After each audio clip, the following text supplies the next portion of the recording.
Hey Nob Hill Nighthawks, this is Module 5, Lesson 3. Our objective today is I will be able to decompose non-unit fractions and represent them as a whole number times a unit fraction using tape diagrams. So what that means is we're going to decompose our fractions just like we did in the last couple lessons, represent them as a whole number times a unit. So that's what's new today. And that sounds like a lot, but once you kind of see it play it out, it's going to be pretty easy. So instead of our addition sentences, we're going to turn those addition sentences into multiplication sentences is really the only difference between the last couple lessons and today. Okay. So let me show you our first example. So this one's already done. All right. So if you see here, we have our tape diagram. We can see that it's broken into 1, 2, 3, 4 units. So our denominator is going to be force, okay? And how many are shaded? We can see there's 1, 2, 3 shaded. So our fraction that we're going to want to try to represent is 3/4, okay? So here, the first number sentence is the one looks like just like what we've been doing in the last couple lessons. So we had 1/4 plus 1/4 plus 1/4 equals 3/4. Here's what's new today.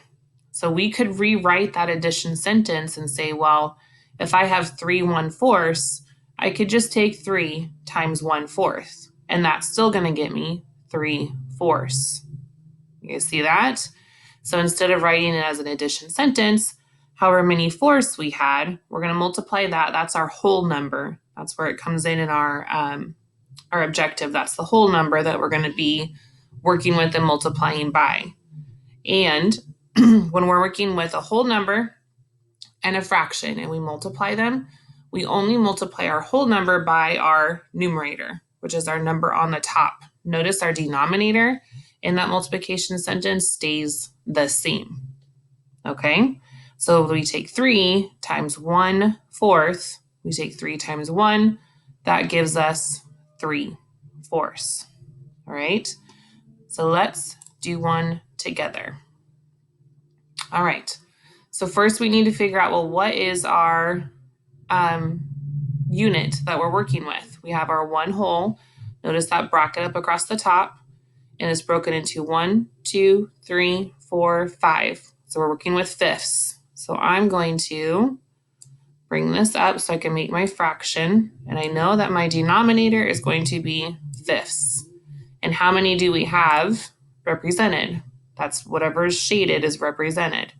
So we have 1, 2. We have 2/5. And if I were to show that as our addition sentence, like we've been doing in the past, I know that I have 1/5 plus 1/5. And that's going to equal our 2/5. And you guys, I know this clicking and dragging can take time and it's tedious, but it's kind of what we have to work with virtual learning. So I apologize. Trust me, I know how long it can take. If you prefer to write stuff out on paper, you can totally do that and write it on paper, send me a pic or attach a picture to your assignment. So if you'd rather do these, any of these problems on paper, and same with your practice on Fridays, you can do your work on paper, snap a picture, and just upload it with your assignment when you turn it in. Okay?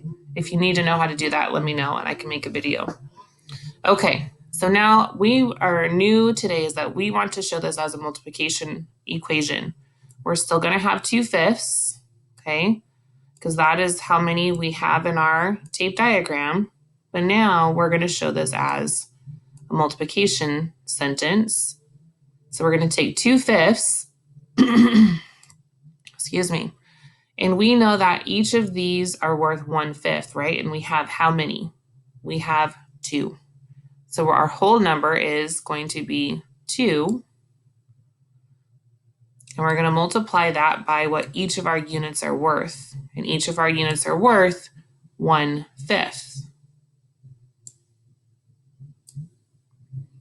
So we're going to take 2 times 1/5, and that is going to equal 2/5. Okay, so here's our addition sentence. 2/5 is equal to 1/5 plus 1/5. We could also kind of make it a little bit easier. It's quicker, especially when we're writing it out. So we don't say we had 8/5. Instead of going 1/5, 1/5, 1/5, 1/5, we could just take 8 times 1/5. So it's a little bit quicker to represent the multiplication sentence than compared to an addition sentence. All right. So 2/5 is equal to 2 times 1/5. Remember, we would multiply our whole number times the numerator only. Our denominator staying the same. Okay. All right, let's do another one. All right, so I want you to look at this and think in your head, what are we working with? Well, that's the same. Well, that's interesting. Let's skip that one. We don't want to repeat ourselves. All right, so look at this one and see, what are we representing? What is our fraction? So we know we can see our bracket across the top. This whole tape diagram is worth 1. It's broken into 1, 2, 3, 4, 5, 6, 7 eighths. So we're working with eighths. Sorry, whenever I do it this way, my mouse is finicky. So I have eighths, and I have 1, 2, 3, 4, 5, 6. So my numerator is going to be 6. So this is one that's going to be so much quicker to do it as a multiplication sentence. Okay, and you're going to see why. So 6/8, if we show this as a addition sentence, we're going to have, and this again, you guys, I know this takes time, right? 1/8 plus 1/8. I might not even have enough room to do this. And how many eighths are we going to need? We're going to need 6 of them. So imagine if we're writing this out all the time, how much longer it's going to take. So this is why that addition or that multiplication sentence is going to be so beneficial. I'm not worried about my lines looking beautiful, so don't mind me. Trying to make it go quick, because this is a really good example of why using multiplication is so much faster. Count for me. How many do I have? Let's see. 1, 2, 3, 4, 5. I need one more. We're almost there. And then you'll see how much quicker it is to represent it with multiplication. Okay. So there's our 6/8 is equal to 1, 2, 3, 4, 5, 6 eighths. Okay. Now let's rewrite that. I'm going to do it up here just because I'm not going to have room down here as a multiplication sentence. I know that I have 6/8 total. Okay, so I'm going to represent that here.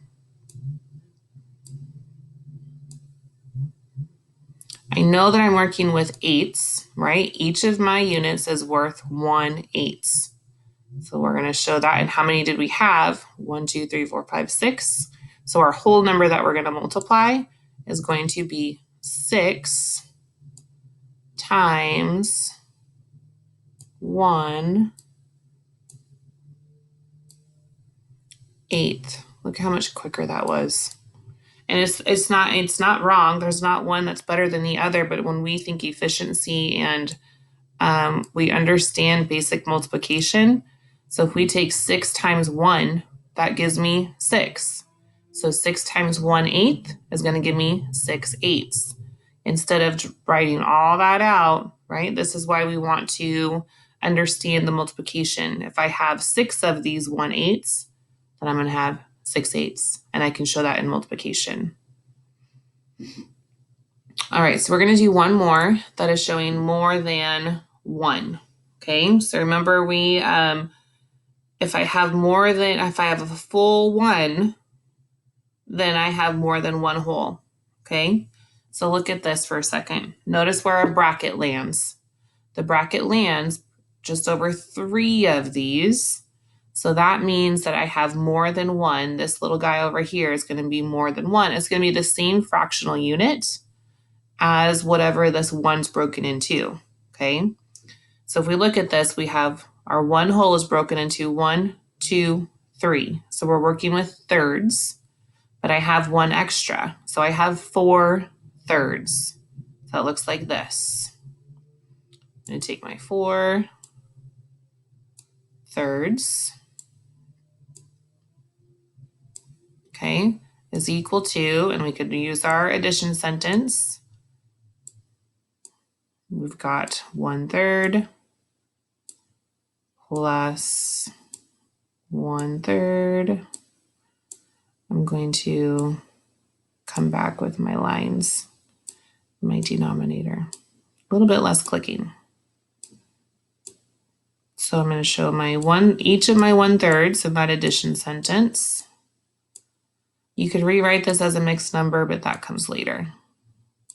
Vocabulary lesson, okay? If you have a fraction and the numerator is larger than the bottom, like this one, 4 is larger than 3, so this is called an improper fraction. Anytime you have an improper fraction, we are able to change that into a mixed number, which you'll see more later. Okay, so now I have my 1/3 plus 1/3 plus 1/3 plus 1/3 gives me 4 thirds. But that took time, right? We could show this as that multiplication sentence and say, well, 4 thirds is equal to, how many did we have? 1, 2, 3, 4. So that's going to be our whole number times what was our unit? 1/3. So times 1/3. Oopsies. 1/3. Okay. Addition sentence, multiplication. Because remember, multiplication is just repeated addition. So both of these are the same, just written differently. This is cleaner, it's quick, it's easy. Like I said, we understand those basic facts. So 4 times 1, well, that's 4. So 4 times 1/3 is 4 thirds. Okay. Similar, I'm not going to do all this one, but I want you just to see this. Next one. So same thing, right? If I have more than one, so here's my bracket of 1 whole. That bracket is broken into 1, 2, 3. So these are also thirds. So this one would be 1, 2, 3, 4, 5 thirds. This one, here's my 1 whole. My 1 whole is broken into 1, 2, 3, 4. So we're working with fourths, but I have 4, 5, 6. This would be 6 fourths. So just being able to understand what they're representing in the tape diagram will also really help you guys, okay? Like I said, I worked through this. You guys can see what you need to do on your practice pages. And if the clicking and dragging is just too much for you, just write it on paper, snap a picture. You can take a picture with your computer and then just upload it with your assignment. That's 100% okay with me, okay? All right, you guys, great job today. If you have any questions, please let me know, and we will be reviewing this a lot in small groups. We'll see you guys soon. Have a good day.